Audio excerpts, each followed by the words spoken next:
In October, Ukraine will have its parliamentary elections. The leader of the main Ukrainian opposition party, Yulia Tymoshenko, is in jail now. A few days ago, the U.S. Senate threatened to introduce sanctions against the Ukrainian authorities over jailing the former Ukrainian prime minister.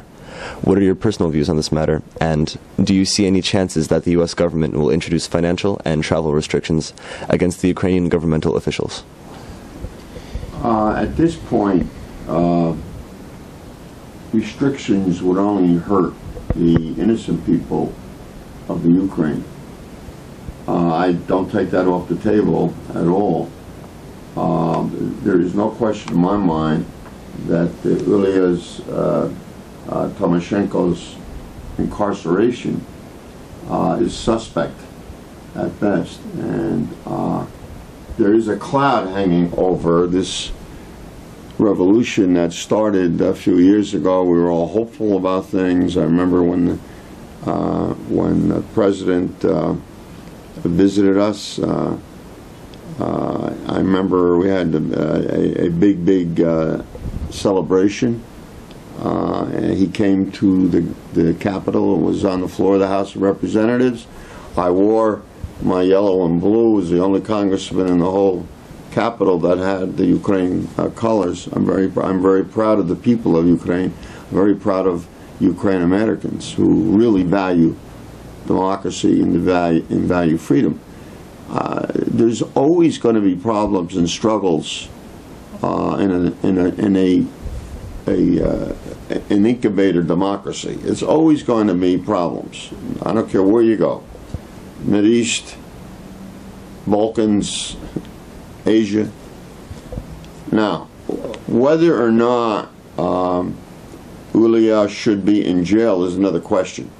I don't want to interfere with Ukraine politics. Ukrainians are quite capable of designing their own future.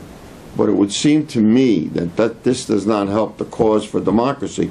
So whether that will have an effect on the elections or not, the parliamentary elections in October, which is just next month, that I don't know. That I don't know. Okay, as a follow-up, just from conversations with my friends, I've learned that they see the Republican Party as more active in supporting the democratic movement in Ukraine. They see Obama as a president who has abandoned the cause of bringing Ukraine into NATO, and in that way he has stopped fending off Putin's imperialistic claims to Ukraine.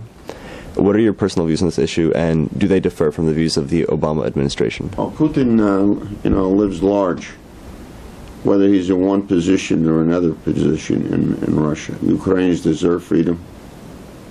They want freedom. They want democracy. And they do not want to be under the hand of the Russian czar, as I call him.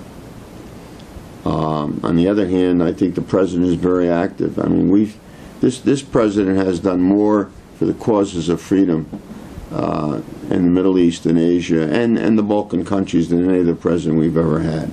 He's been very active at the UN, extremely active at the UN. The Democratic Party, and I'm in the Democratic House, we support the Ukrainian cause for freedom. Whether or not we will move towards a sanction is a threat. Is it going to be productive?